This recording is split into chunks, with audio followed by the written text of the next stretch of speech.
ನಮಸ್ತೆ. ರಾಘವೇಂದ್ರ ಯೋಗ ಚಾನಲ್ಗೆ ಸ್ವಾಗತ. ಶವಾಸನ 4ನೆಯ ಭಾಗವನ್ನು ಅಭ್ಯಾಸ ಮಾಡೋಣ. ಈ ಅಭ್ಯಾಸವನ್ನು ಬೆಳಗಿನ ವೇಳೆಯಲ್ಲಿ ಅಥವಾ ಮಧ್ಯಾಹ್ನ ಅಥವಾ ರಾತ್ರಿಯ ವೇಳೆಯಲ್ಲಿ ಅಭ್ಯಾಸ ಮಾಡಬಹುದು. ಮಧ್ಯರಾತ್ರಿಯಲ್ಲಿ ಅಂದಲ್ಲಿ ಸೆಕೆಂಡ್ ಶಿಫ್ಟ್ ಆ ರೀತಿ ಇದ್ದಾಗ ಮುಗಿಸಿ ಬಂದು ಸಹ ಈ ಅಭ್ಯಾಸವನ್ನು ಮಾಡಬಹುದು. ವಿಶೇಷವಾದಂಥ ಅಭ್ಯಾಸ. ಬನ್ನಿ ಅಭ್ಯಾಸಕ್ಕೆ ಹೋಗೋಣ. ಹಾಗೆ ಪ್ರಯೋಜನಗಳನ್ನು ಅಲ್ಲೇ ತಿಳಿಸಲಾಗಿದೆ. ಶವಾಸನ 4ನೆಯ ಪ್ರಕಾರ. ಬೆನ್ನಿನ ಮೇಲೆ ಅಂಗಾತವಾಗಿ ಮಲಗಿ, ಕಾಲುಗಳು 1 ಅಡಿ ದೂರದಲ್ಲಿ ಇರಲಿ, ಕೈಗಳು 1 ಅಡಿ ದೂರದಲ್ಲಿ ಇರಲಿ, ಹಸ್ತಗಳು ಮೇಲೆ ಬರುವಂತೆ ಅಳವಡಿಸಿ, ಕಣ್ಣವೆಗಳನ್ನು ಮೃದುವಾಗಿ ಮುಚ್ಚಿ, ದೇಹದ ಯಾವುದೇ ಭಾಗದಲ್ಲಿ ಬಿಗಿತನ ಇರದಿರಲಿ. ಮುಖ್ಯವಾಗಿ ಭುಜ ಮತ್ತು ಮುಖದ ಭಾಗದಲ್ಲಿ ಬಿಗಿತನವಿದ್ದಲ್ಲಿ ಸಡಿಲಿಸಿ, ಮನಸ್ಸನ್ನು ಉಸಿರಾಟದ ಮೇಲೆ ತನ್ನಿ. ಹಾಗೆ ಪ್ರಯೋಜನಗಳನ್ನು ಆಲಿಸಿ. ತಲೆಯಿಂದ ಕಾಲ್ಬೆರಳಿನವರೆಗಿನ ಎಲ್ಲ ಸ್ನಾಯುಗಳು ವಿಶ್ರಾಂತಿಯನ್ನು ಪಡೆಯುತ್ತವೆ. ದೇಹದ ಎಲ್ಲ ಭಾಗಗಳಿಗೆ ಆಮ್ಲಜನಕ ಮತ್ತು ಪೌಷ್ಟಿಕಾಂಶ ಸರಿಯಾಗಿ ತಲುಪಲು ಸಹಾಯವನ್ನು ಮಾಡುತ್ತದೆ. ದೇಹದ ಆಯಾಸವನ್ನು ಕಡಿಮೆ ಮಾಡುತ್ತದೆ. ದೇಹಕ್ಕೆ ಎನರ್ಜಿಯನ್ನು ತುಂಬುವಲ್ಲಿ ಅಂದಲ್ಲಿ ಶಕ್ತಿಯನ್ನು ತುಂಬುವಲ್ಲಿ ಸಹಕಾರಿಯಾಗುತ್ತದೆ. ಉಸಿರಾಟವನ್ನು ಶಾಂತ ಹಂತಕ್ಕೆ ತರುವಲ್ಲಿ ಸಹಕಾರಿ. ರೋಗದ ನಂತರದಲ್ಲಿ ದೇಹ ಪುನಃಸ್ಥಾಪನೆಗೆ ಸಹಕಾರಿಯಾಗುತ್ತದೆ. ಮನಸ್ಸನ್ನು ಶಾಂತಗೊಳಿಸಿ ನಿದ್ರೆಗೆ ಸಹಕಾರಿಯಾಗುತ್ತದೆ. ಚಿಂತನೆಯನ್ನು ಸ್ಪಷ್ಟ ತರುವಲ್ಲಿ ಸಹಕಾರಿ. ಕೋಪ, ಭಯ, ದುಃಖ ಈ ಭಾವನೆಗಳ ಹತೋಟಿಗೆ ಸಹಕರಿಸುತ್ತದೆ.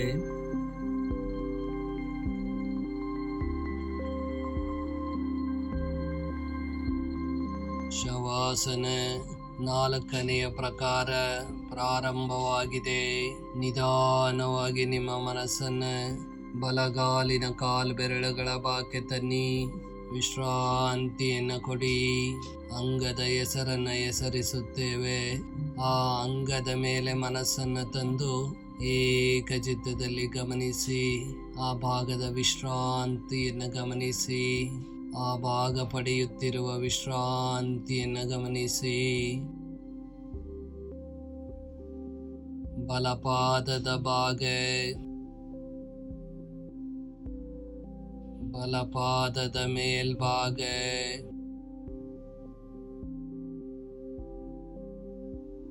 ಬಲಹರಡಿನ ಭಾಗ ಅಂದಲ್ಲಿ ಆಂಕಲ್ನ ಭಾಗ,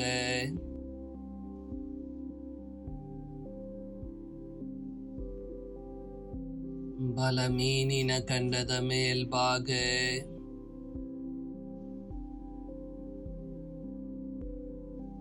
ಭಾಗವನ್ನೇ ಗಮನಿಸಿ.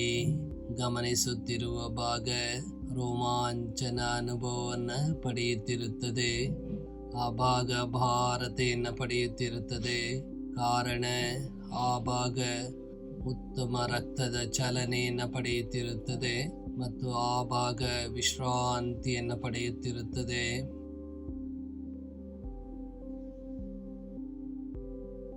ಬಲಮಂಡಿಯ ಭಾಗ,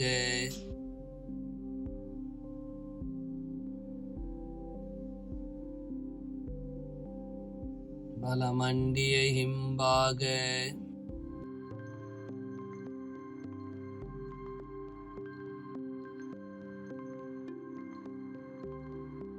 ಬಲತೊಡೆಯ ಭಾಗ,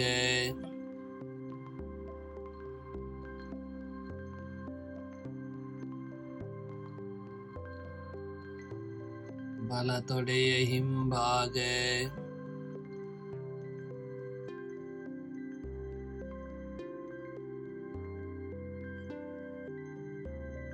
ಬಲ ಸೊಂಟದ ಭಾಗ,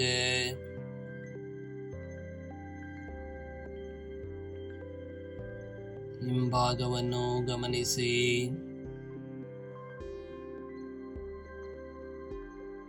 ಬಲ ಹೊಟ್ಟೆಯ ಭಾಗ, ಹಿಂಭಾಗವನ್ನು ಗಮನಿಸಬೇಕು. ಬಲ ಎದೆಯ ಭಾಗ,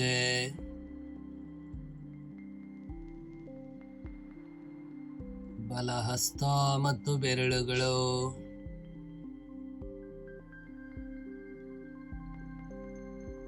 ಬಲ ಮೊಣಕೈನ ಭಾಗ,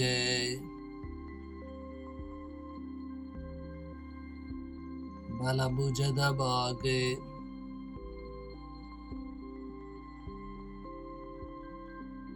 ಶವಾಸನ ಯೋಗದ ಅಮೋಘ ಭಾಗ,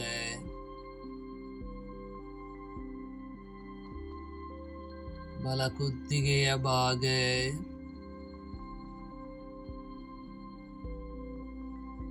ಬಲ ಗದ್ದದ ಭಾಗ,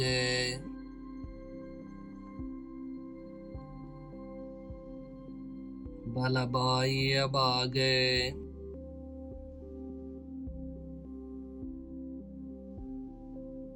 ಬಲ ಮೂಗಿನ ಹೊರಳೆ,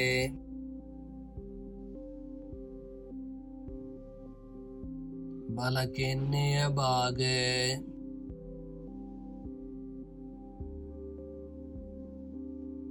ಬಲ ಕಿವಿಯ ಭಾಗ,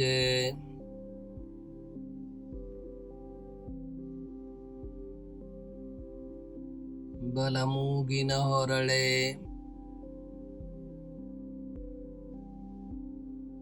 ಬಲ ಕಣ್ಣಿನ ಭಾಗ,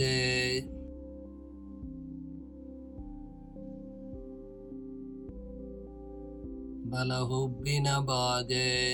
ಆ ಭಾಗದ ಭಾರತೆಯನ್ನು ಗಮನಿಸಿ, ಕಂಪನವನ್ನು ಗಮನಿಸಿ. ಆ ಭಾಗ ವಿಶ್ರಾಂತಿಯನ್ನು ಪಡೆಯುತ್ತಿದೆ.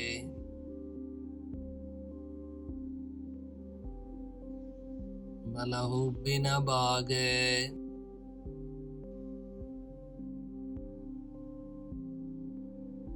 ಬಲ ಹಣೆಯ ಭಾಗ,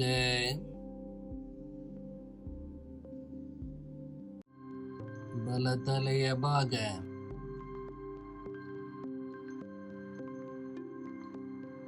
ಹಾಗೆ ಮನಸ್ಸನ್ನು ಹೊರತನ್ನಿ. ದೇಹದ ಬದಲಾವಣೆಗಳನ್ನು ಗುರುತಿಸಿ. ಬಲ ದೇಹದ ಅಂಗಗಳು ವಿಶ್ರಾಂತಿಯನ್ನು ಪಡೆದಿವೆ.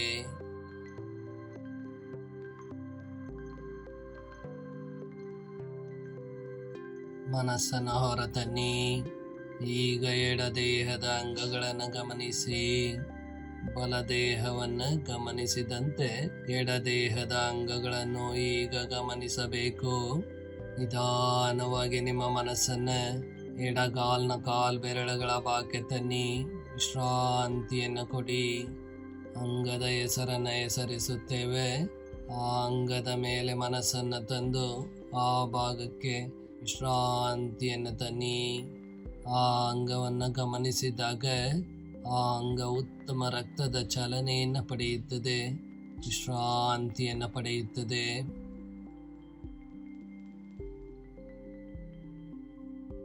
ಎಡಪಾದದ ಭಾಗ,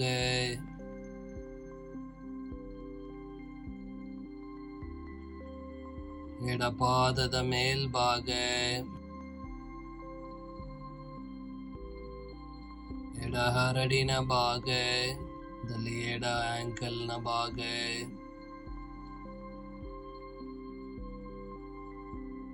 ಎಡ ಮೀನಿನ ಖಂಡದ ಭಾಗ. ಹಾಗೆ ಮೇಲ್ಭಾಗವನ್ನು ಗಮನಿಸಿ.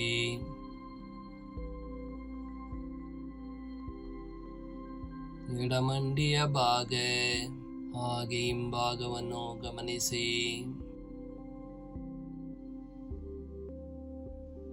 ಎಡ ಮೇಲ್ತೊಡೆಯ ಭಾಗ, ಹಾಗೆ ಕೆಳಭಾಗವನ್ನು ಗಮನಿಸಿ.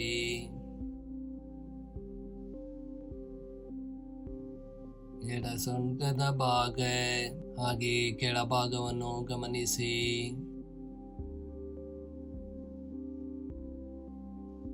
ಎಡ ಹೊಟ್ಟೆಯ ಭಾಗ, ಹಾಗೆ ಹಿಂಭಾಗವನ್ನು ಗಮನಿಸಿ.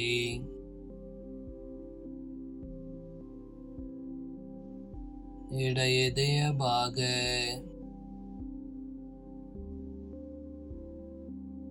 ಎಡ ಹಸ್ತ ಮತ್ತು ಬೆರಳುಗಳು, ಎಡ ಮೊಣಕೈನ ಭಾಗ,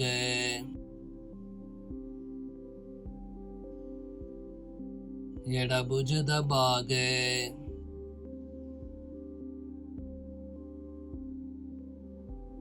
ಎಡ ಕುತ್ತಿಗೆಯ ಭಾಗ,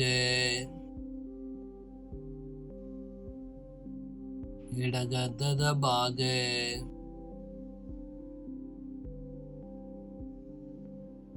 ಎಡಬಾಯಿಯ ಭಾಗ, ಎಡ ಮೂಗಿನ ಹೊರಳೆ,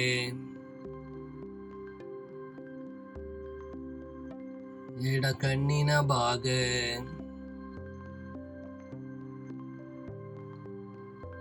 ಎಡ ಕಿವಿಯ ಭಾಗ,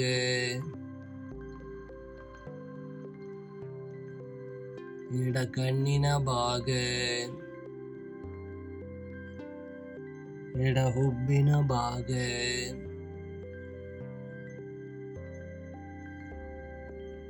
ಎಡ ಹಣೆಯ ಭಾಗ,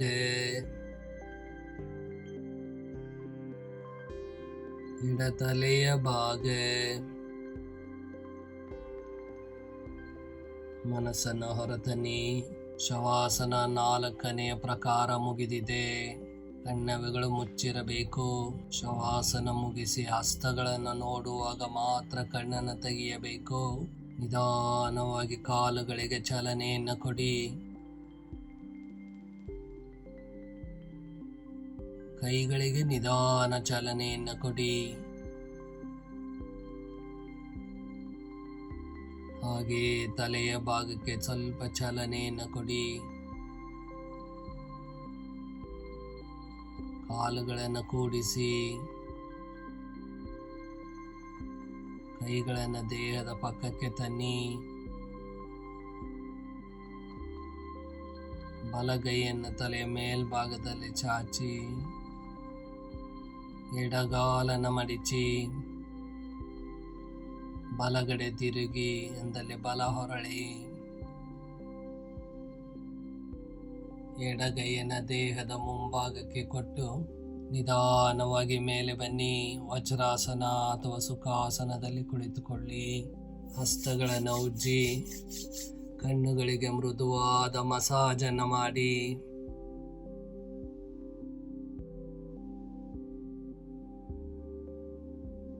ರೆಪ್ಪೆಗಳನ್ನು ಆಡಿಸುತ್ತಾ ಕಣ್ಣನ್ನು ತೆಗೆಯಿರಿ. ಮೊದಲು ಹಸ್ತಗಳನ್ನು ನೋಡಿ, ನಂತರ ಸುತ್ತಲ ವಸ್ತುಗಳನ್ನು ನೋಡಿ ಹೊಸ ಜನ್ಮವೇ ಬಂದಿರುವ ಅನುಭವವನ್ನು ಪಡೆಯುತ್ತೀರಿ. ಎಲ್ಲವೂ ಹೊಸದಾಗಿ ಕಾಣುತ್ತದೆ. ಪ್ರಪಂಚವೇ ಹೊಸದಾಗಿ ಕಾಣುತ್ತದೆ. ಇದೇ ಮನಸ್ಸಿನ ಸ್ಥಿತಿಯನ್ನು ಎಲ್ಲ ಕಾರ್ಯಗಳೊಂದಿಗೆ ಉಳಿಸಿಕೊಳ್ಳುವ ಪ್ರಯತ್ನವನ್ನು ಮಾಡಿ.